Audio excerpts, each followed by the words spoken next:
el tipo de la gasolinera sabía mi nombre. Y eso no tendría nada de raro si no fuera porque yo jamás le había visto en mi vida. Era un miércoles por la tarde, acababa de salir del trabajo y me detuve a repostar antes de recoger a mis hijos del cole. Lo normal. Me bajo del coche, empiezo a echar gasolina y entonces oigo. ¿Qué tal, Javi? ¿Hoy no viene tu mujer contigo? Me giré. Un chaval de unos 30, con uniforme de la estación, una sonrisa medio torcida y la confianza de quien te ha visto 1000 veces. Pero yo no tenía ni idea de quién era. Ni siquiera me sonaba. ¿Nos conocemos? Le pregunté, medio sonriendo por educación. Hombre, claro. Yo suelo estar en el turno de noche. Clara pasa mucho por aquí. Siempre viene con el coche blanco, ese Seat que tiene. A veces con prisas, otras veces con tiempo. Muy maja, la verdad. Me quedé mirándolo. No por lo que dijo, sino por cómo lo dijo. Natural. Como si fuera lo más normal del mundo.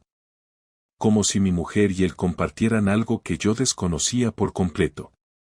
No dije nada más. Pagué, sonreí lo justo, y me fui. Pero algo me picó por dentro durante todo el camino. Clara nunca mencionó esa gasolinera. Ni ese tipo. Ni que parara allí habitualmente. Nunca. Y no es que pensara mal de inmediato. Pero tampoco soy idiota. Esa misma noche le pregunté, en plan casual. Oye, ¿cuándo has pasado por la gasolinera de la A7? Esa que está antes de la salida a Torrent. Ella no tardó ni un segundo en responder. ¿Qué gasolinera? Ahí supe que algo no encajaba. Clara no es de las que olvidan detalles. Y mucho menos de las que mienten tan mal. Lo que no sabía entonces es que esa simple conversación en una gasolinera iba a abrir una grieta enorme en lo que yo creía que era mi matrimonio. Una grieta que, en solo unas semanas, se iba a convertir en un abismo. Al día siguiente me levanté antes de que sonara el despertador. Clara aún dormía y, por un momento, pensé en olvidar todo. Me repetí que probablemente el tío de la gasolinera se había confundido, que podía haber sido otra mujer, otro coche, cualquier cosa menos lo que empezaba a tomar forma en mi cabeza. Pero cuando una duda entra, ya no se va, solo se esconde detrás de cada gesto cotidiano. Ese jueves fue como caminar sabiendo que hay una piedra en el zapato, pequeña, pero suficiente para no dejarte caminar en paz. Fui al trabajo como siempre, pero no me concentré en nada. En una hora había leído el mismo correo 5 veces. A media mañana, salí a la calle y marqué un número que no pensaba usar nunca, el de un amigo que trabaja en seguridad privada, de esos que saben conseguir cámaras, grabaciones y otras cosas. Le pedí un favor simple, sin rodeos, pero con el tono justo para que entendiera que no era una broma.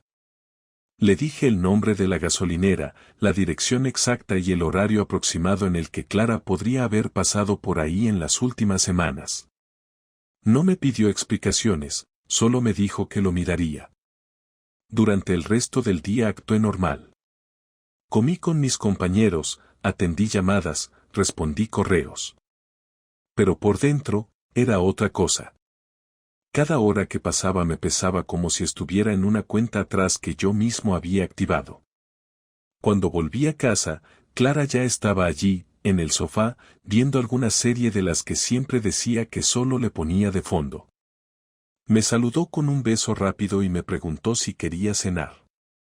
Le dije que sí, que tenía hambre. Mentira. No podía tragar nada. Pero necesitaba que todo siguiera igual. Esa noche, incluso, le hice preguntas normales, cómo le había ido el día, si había hablado con su madre, si los niños habían terminado los deberes. Respondió con la misma naturalidad de siempre, sin fisuras, sin vacilaciones. Pero algo en su tono me sonaba vacío, como una imitación de lo que éramos antes. O tal vez yo ya lo escuchaba así. El viernes por la mañana, recibí un mensaje corto de mi amigo: llámame cuando puedas. Salí de la oficina, me metí en el coche y marqué.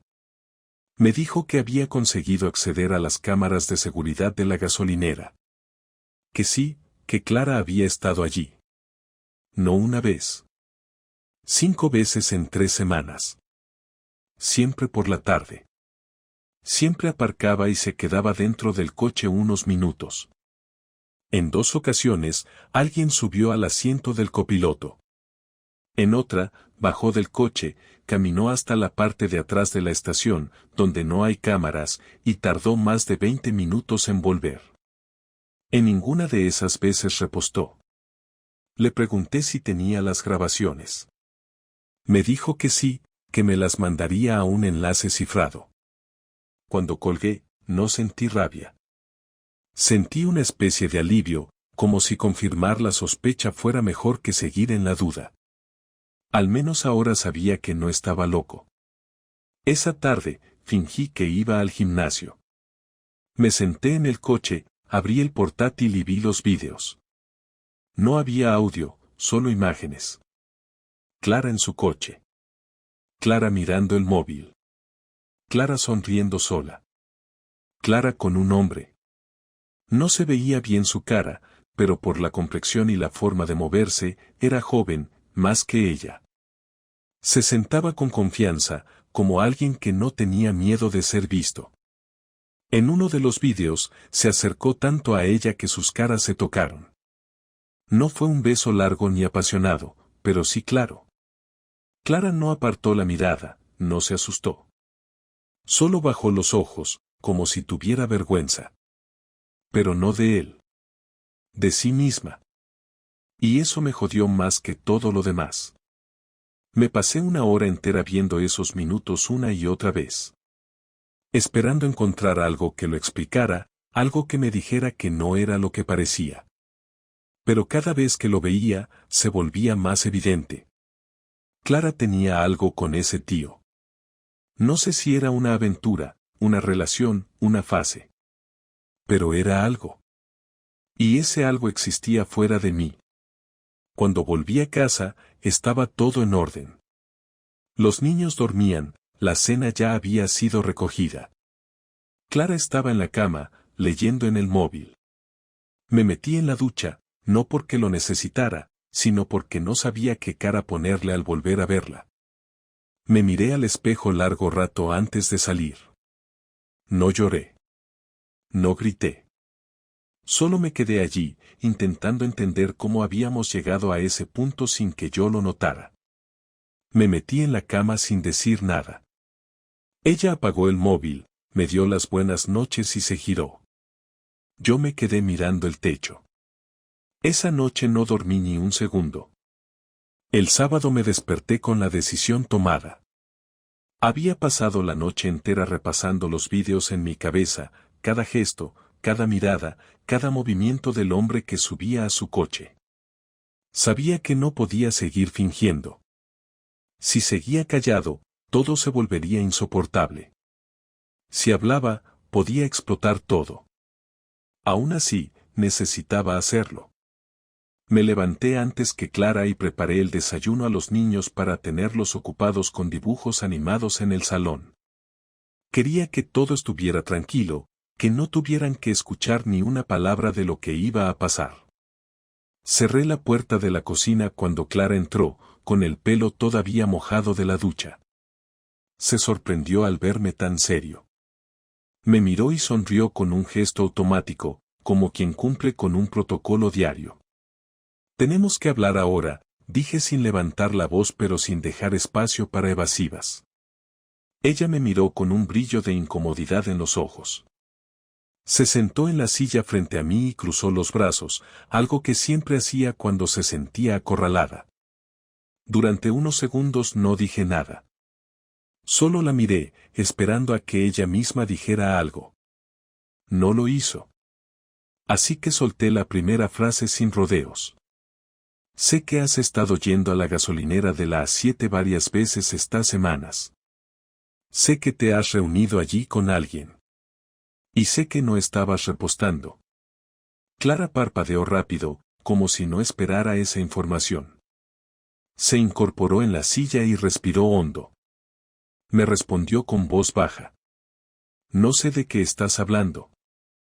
Saqué el móvil y abrí uno de los vídeos que me había pasado mi amigo. Lo puse delante de ella sin apartar la vista de su cara. En la pantalla se veía claramente su coche, ella dentro, y luego la puerta del copiloto abriéndose para que entrara el hombre. Ella miró unos segundos, tragó saliva y apartó la vista. Ese video no significa nada, dijo, pero su tono era hueco, como si ya no creyera ni en sus propias palabras. Claro que significa algo, le respondí. No es uno, son 5 vídeos. Te veo a ti. Le veo a él. Sé que no es trabajo. Sé que me mientes. Quiero la verdad ahora mismo. Se quedó callada. Miró hacia la puerta, donde los niños estaban al otro lado, como si necesitara recordarse que estaban allí. Después se llevó las manos a la cara y las bajó. Por fin habló. No es lo que piensas. Entonces dime qué es, porque llevo 2 noches sin dormir intentando entenderlo y no encuentro ninguna explicación decente, le dije conteniendo la rabia que me subía por la garganta. Ella empezó a hablar rápido, atropellada, como si quisiera llenar el silencio con cualquier cosa antes de que yo la interrumpiera. Es un chico del trabajo, nuevo, que me ayudó con un proyecto. Me pidió quedar fuera de la oficina para hablar de un problema personal. No pasó nada, solo charlamos. No quiero nada con él. Se ha encariñado y yo no he sabido ponerle límites. No quería que pensaras mal de mí. 5 veces en 3 semanas. ¿Más de 20 minutos en la parte de atrás de la estación? ¿Son charlas? Pregunté mirándola fijo. ¿Así es como respetas tu matrimonio? Ella se quedó en silencio. Sus ojos se humedecieron, pero no lloró. Sabía que las lágrimas no iban a servir esta vez. Sabía que estaba acorralada. Bajó la voz. Sí, pasó algo. Nos besamos un par de veces. No hubo nada más. No quería decírtelo porque no quería perderlo todo. Me sentí confundida. Me gustó que alguien me mirara de otra forma, que me escuchara. Pero me arrepiento. Esa confesión me golpeó con más fuerza de la que esperaba. Aún sabiendo lo que había visto, escucharlo de su boca me dejó sin aire durante unos segundos. Me apoyé en la mesa con las manos abiertas. Sentí cómo se me tensaban los músculos de los brazos, pero no me moví. ¿Te arrepientes porque te pillé o porque te sientes mal? Pregunté despacio. Me arrepiento porque no quiero perderte, respondió casi en un susurro. Fue un error. Un error muy grande. No quiero separarme. Quiero seguir contigo. Con los niños. No dije nada. La miré y vi que buscaba en mis ojos una señal, algo que le dijera que todavía había una salida. No se la di. Durante unos segundos solo se oyó el murmullo del televisor del salón. Ella intentó acercar su mano a la mía. La retiré. No vuelvas a acercarte a él. No vuelvas a mentirme. Y ahora mismo quiero que me digas todo. Cuando empezó, como empezó, todo, le ordené con un tono que ni yo mismo reconocí. Ella respiró hondo y empezó a contar. Me dijo que lo conoció hace 2 meses. Que al principio era solo trabajo, luego cafés, luego mensajes. Que él fue quien dio el primer paso. Que ella se sintió halagada y no supo parar. Que nunca llegaron a acostarse. Que fue más una escapatoria que otra cosa. Que se sentía sola, que yo estaba distante, que en casa siempre hablábamos de los niños o de facturas. Que necesitaba sentirse viva, decía. Escucharla hablar así me dolía, pero al mismo tiempo me ayudaba a ver con claridad. Cada palabra era una pieza más del puzzle que yo había empezado a armar desde la gasolinera. Cuando terminó de hablar, me quedé callado largo rato. Ella intentó de nuevo tocarme la mano. Dime que podemos arreglarlo, me pidió con voz temblorosa. Ahora mismo no puedo decirte nada, le contesté finalmente. Necesito tiempo para pensar. Pero esto no va a quedar aquí. No después de lo que vi. Me levanté, abrí la puerta de la cocina y salí al salón con los niños. Puse una sonrisa falsa y les dije que nos íbamos al parque un rato. Necesitaba aire, necesitaba espacio, necesitaba poner en orden la tormenta que llevaba dentro. Clara se quedó en la cocina, sentada, con la cabeza entre las manos. No la miré al salir. El domingo me levanté temprano con la cabeza todavía llena de todo lo que Clara me había contado el día anterior. La imagen de ella admitiendo lo del otro hombre no se me iba de la mente.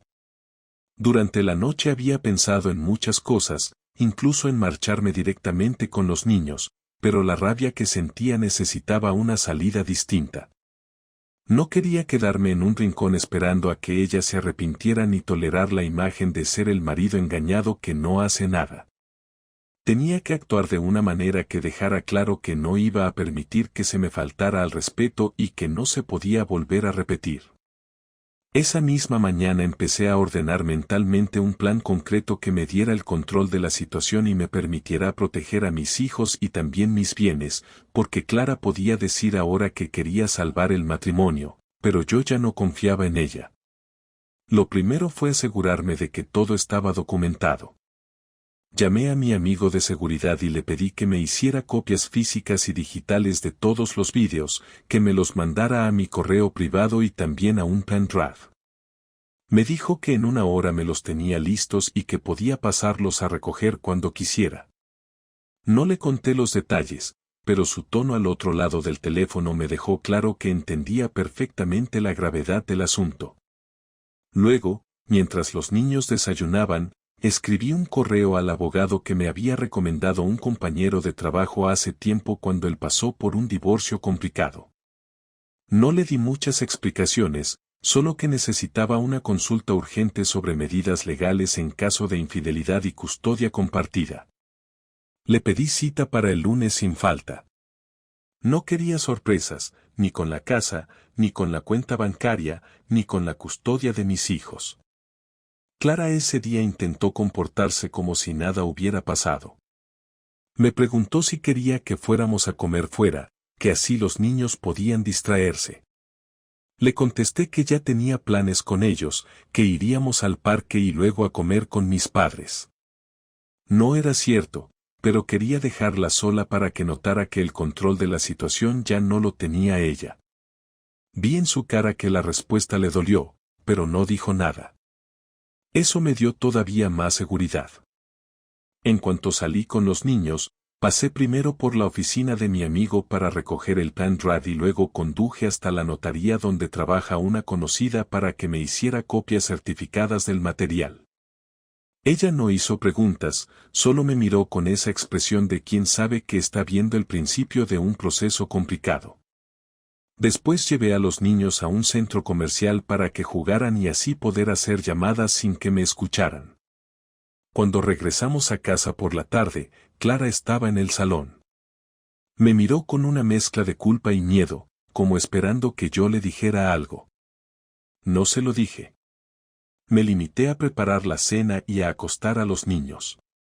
Cuando cerré la puerta de su habitación, me dirigí directo al dormitorio y saqué una carpeta donde había guardado todos los extractos de nuestra cuenta bancaria conjunta y mis cuentas personales. Me pasé una hora revisando cada gasto de los últimos 3 meses. Encontré 2 retiradas en efectivo que ella nunca me había mencionado, justo los mismos días que coincidían con las visitas a la gasolinera. Las anoté en un cuaderno junto con los vídeos. Era un patrón claro y necesitaba tenerlo todo organizado para el abogado. Al terminar, bajé al salón. Clara estaba en el sofá. Le dije que mañana hablaría con un abogado para informarme de mis derechos y que a partir de ese momento quería cuentas claras de todo lo que hacía y de todo el dinero que gastaba. Ella me miró sorprendida, se incorporó y empezó a hablar. ¿Vas a divorciarte de mí? Me preguntó con voz temblorosa. No he dicho eso todavía, le respondí sin levantar la voz. He dicho que voy a informarme. Y que mientras tanto no confío en ti. Así que no esperes que me comporte como antes. Clara tragó saliva y se llevó una mano al pelo, gesto que siempre hacía cuando estaba nerviosa. Intentó acercarse a mí, pero no lo permití. Javi, yo ya te dije que no quiero perderte. Te prometo que no volverá a pasar, dijo. Esa promesa ya no vale nada, contesté. Ya me prometiste muchas cosas y mira dónde estamos. Ahora las cosas se harán como yo diga. Se quedó callada. Le dejé claro que mientras decidía qué hacer, ella dormiría en la habitación de invitados y que no quería verla a solas con el móvil en casa. Ella quiso protestar, pero le corté. No estoy jugando, Clara. Esto no es un berrinche. Has roto la confianza y ahora se acabó el trato de pareja. Esto es por mis hijos y por mí. Si quieres estar aquí, cumples mis normas. Si no, te vas con él.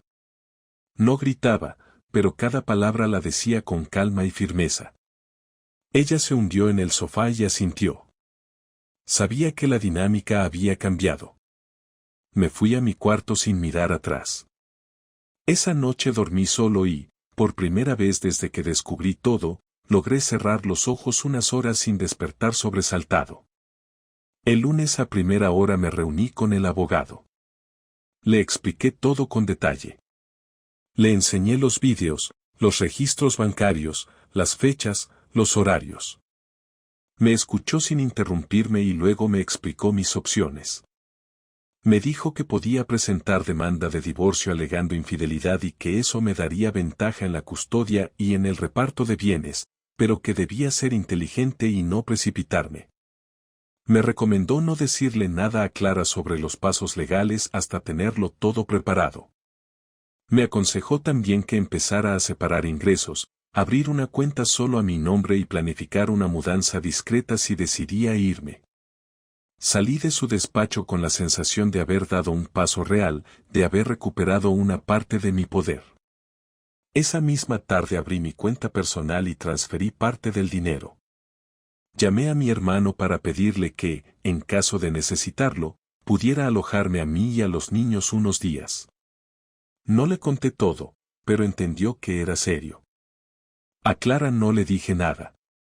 Solo le comuniqué que, a partir de ese momento, yo organizaría las cuentas y los gastos y que necesitaba todas las contraseñas de las tarjetas. Me las dio sin discutir. Esa fue mi venganza inicial, silenciosa pero efectiva. No era un arrebato, era un plan.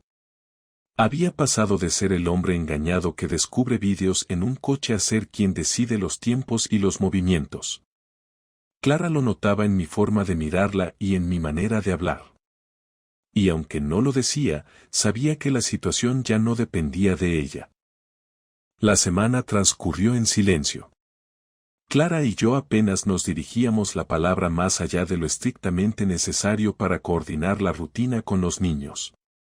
Cada uno desayunaba por su cuenta, cenábamos en la misma mesa pero sin hablarnos, y dormíamos en habitaciones separadas.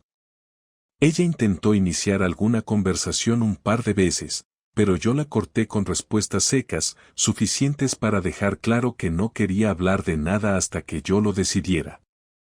El viernes por la noche, después de acostar a los niños, supe que era el momento. Tenía la mente más clara, ya había hablado con el abogado, había movido el dinero necesario y tenía copia de todo el material que probaba la infidelidad. No necesitaba saber nada más. Ahora lo único que faltaba era una conversación definitiva. Salí al salón donde ella estaba sentada en el sofá con el portátil apagado sobre las piernas, como si llevara horas fingiendo hacer algo. Me senté en la otra punta del sofá y ella me miró con un gesto que no supe interpretar del todo. Necesitamos hablar ya, le dije sin cambiar el tono, directo, sin rabia pero sin suavidad. Esta vez quiero que me escuches y no me interrumpas hasta que termine. Clara asintió en silencio. Cerró el portátil, lo dejó a un lado y se giró hacia mí. Me apoyé con los codos en las rodillas y bajé la mirada unos segundos antes de hablar. Durante años pensé que teníamos una relación sólida. No perfecta, pero estable. Lo suficiente como para confiar ciegamente en ti. Nunca te revisé el móvil, nunca dudé de tus horarios, nunca sospeché de tus gestos. Cuando aquel tipo en la gasolinera me habló de ti con tanta familiaridad, no quise pensar mal. Pero ahora entiendo que ese fue el momento en el que todo empezó a romperse por dentro. Ella respiró hondo pero no dijo nada. La dejé seguir callada porque no quería que desviara el rumbo de lo que estaba a punto de decir. Te mentiste a ti misma y me mentiste a mí. No sé cuánto tiempo llevabas queriendo hacerlo o si fue algo impulsivo, pero no me importa. Lo que me importa es que lo hiciste. Y lo que más me duele no es que te besaras con otro, ni que quedaras con él varias veces, ni que me escondieras esas salidas. Lo que me jode de verdad es que cuando te enfrenté con la verdad, todavía intentaste mentirme. Solo confesaste cuando ya no tenías escapatoria. Ella bajó la mirada. La tensión era tan densa que apenas se oía el sonido del reloj de pared marcando los minutos. Después de lo que pasó, no tengo sentimientos hacia ti que puedan sostener un matrimonio. No te odio, tampoco puedo decir que te ame. Estoy cansado, Clara. Cansado de sostener una relación donde la confianza se rompió de un modo tan sucio. Sé que ahora estás arrepentida. Sé que te gustaría borrar todo lo que hiciste. Pero yo no puedo borrar lo que vi, lo que escuché, lo que sentí desde ese día. Clara levantó la vista. Su voz era baja pero firme. ¿Entonces esto es el final? No lo sé aún, respondí sin mirar al suelo esta vez. Lo que sí sé es que ya no quiero esta vida contigo. No así. No bajo el mismo techo, no compartiendo rutina como si nada hubiera pasado. No voy a castigarme cada día fingiendo que estoy bien por los niños, porque ellos también notan cuando algo se pudre en el ambiente. No quiero que crezcan pensando que una relación rota es normal. Ella se incorporó en el sofá, se acercó un poco, dudando antes de hablar. Yo no he dejado de quererte, dijo. Me equivoqué, sí. Lo que hice no tiene perdón, pero lo hice desde un sitio roto también. Me sentía invisible, sola, sin espacio. Me equivoqué al buscar fuera lo que debía hablar contigo, lo sé. Pero no quiero que esto termine así, por un error. No fue un error, fue una decisión, le contesté con calma. Lo hiciste varias veces. Mentiste varias veces. Si te hubieras sentido tan sola, me lo podías haber dicho. Habría escuchado, habría hecho algo. Pero preferiste callar, preferiste otra cosa. Y ahora no es solo el dolor, es el asco de saber que el hombre que estuvo en tu coche se reía de mí mientras tú te sentabas a cenar conmigo esa misma noche. Eso no se limpia con disculpas. Ella empezó a llorar, pero no se acercó más. Supo que no iba a funcionar. Me limité a mirar hacia la ventana. No por dramatismo, sino porque necesitaba unos segundos para recuperar el control. He hablado con un abogado. Me ha explicado todas las opciones. No voy a hacer nada precipitado. Todavía no. Pero te aviso desde ya que a partir del lunes voy a empezar a mover las cosas para salir de esta casa. No me voy a quedar aquí haciendo el papel de marido decorativo mientras tú intentas que todo vuelva a ser como antes. No hay antes. Ya no existe. Clara intentó hablar, pero levanté una mano y la detuve. Ahora te toca pensar qué quieres hacer tú. Si te vas a seguir viendo con él, si vas a luchar por los niños, si vas a firmar lo que haga falta cuando llegue el momento. Yo no te voy a decir cómo vivir. Pero a mí me respetas. si no lo haces, haré todo lo legalmente posible para que el daño no me toque más de lo que ya me tocó. Ella asintió. No discutió. No lloró más. Se levantó, caminó hasta la escalera y subió sin decir palabra. Me quedé solo en el salón durante un rato largo, sin moverme. No porque necesitara pensar, sino porque necesitaba asimilar que, después de esa conversación, ya no había marcha atrás. Han pasado 3 semanas desde aquella noche en el salón.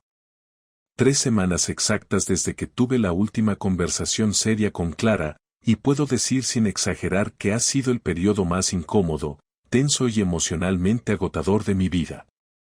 No hubo más discusiones, no hubo más explicaciones. Yo seguí con mis planes. Hablé con el abogado, concreté la fecha de salida de casa y alquilé un piso a 15 minutos del colegio de los niños. Me lo entregaron con lo justo, pero suficiente para empezar. Una cama, un sofá, una nevera y poco más. No me hacía falta nada más que espacio para respirar. Lo más difícil fue contarles a los niños que papá se iba a mudar. No se lo expliqué con detalles, porque no tenían que saberlo todo aún, pero sí les dejé claro que seguirían viéndome cada semana, que no era culpa suya, y que tanto mamá como yo íbamos a estar siempre presentes en sus vidas. La mayor me miró con una madurez que no esperaba y me preguntó si mamá y yo ya no nos queríamos. Le dije que no se trataba de eso, sino de aprender a vivir de otra forma. El pequeño solo preguntó si íbamos a seguir yendo al parque los sábados. Le respondí que sí, que eso no iba a cambiar, y me abrazó sin decir nada más. Clara no se interpuso en nada. Cuando le informé del día exacto en que me iba a ir, no discutió, no lloró, no suplicó. Asintió en silencio y me preguntó si pensaba contarle a su familia lo que había pasado. Le dije que no era asunto mío hablar con nadie de su entorno. Que si alguien me preguntaba, diría simplemente que tomamos caminos distintos y que ella sabría bien cómo contar su parte. No me interesaba vengarme con palabras, ni dejarla como la mala ante sus padres o hermanos. Mi castigo ya estaba hecho, el vacío que yo dejaba en la casa y la certeza de que no habría vuelta atrás. El día que me fui no hubo escenas. Los niños estaban en el colegio. Clara me ayudó a meter algunas cosas en el coche, sin decir mucho. Nos miramos una sola vez antes de cerrar la puerta del maletero. Me dio las llaves de la moto que estaba a mi nombre, como si con eso quisiera compensar algo. Le dije que se la podía quedar, que no pensaba pelear por objetos. Me miró, pero no dijo nada más. Nos despedimos con un gesto leve de cabeza. Fue la imagen más seca que puedo recordar de alguien con quien compartí más de una década de vida. Ahora estoy en ese piso nuevo, solo, reorganizando mi vida desde cero. No tengo cuadros en las paredes, ni decoración, ni planes a largo plazo. Solo un calendario donde marco los días que me tocan con los niños y una libreta donde escribo los gastos y decisiones pendientes. No siento alivio, ni tristeza profunda, ni rabia. Lo que siento es una especie de vacío funcional. Como si estuviera haciendo todo lo que tengo que hacer sin emocionarme por nada. Supongo que es normal. El cuerpo y la mente tardan en ajustar el golpe. Pero por lo menos no estoy fingiendo. No sonrío a la fuerza, no me acuesto al lado de alguien con quien ya no confío, no me miento. Eso, dentro de todo, ya es mucho. Mis amigos más cercanos me preguntan si me arrepiento de haberme ido. Les digo que no. Me preguntan si la extraño. A veces sí, pero no como mujer. Extraño la costumbre de llegar a casa y saber que hay alguien, que hay rutina, que todo está más o menos controlado. Pero no a ella como pareja. Esa Clara que conocí, la que era mi compañera, ya no está. Murió en el momento en que eligió mirar a otro hombre con la misma complicidad con la que antes me miraba a mí. No he vuelto a revisar nada sobre el otro tipo. No me interesa. No quiero saber si lo sigue viendo o si ya se cortó todo. Eso es su mundo, su problema. El mío ahora es estar bien para mis hijos y mantener la cabeza fría para no cometer errores. El abogado me recomendó esperar 3 meses antes de presentar la demanda de divorcio, para dejar que todo se enfríe, que no parezca impulsivo. Me parece bien. No me interesa correr. Solo quiero cerrar esto con dignidad. De todo esto no salí más fuerte, ni mejor persona, ni con más claridad sobre la vida.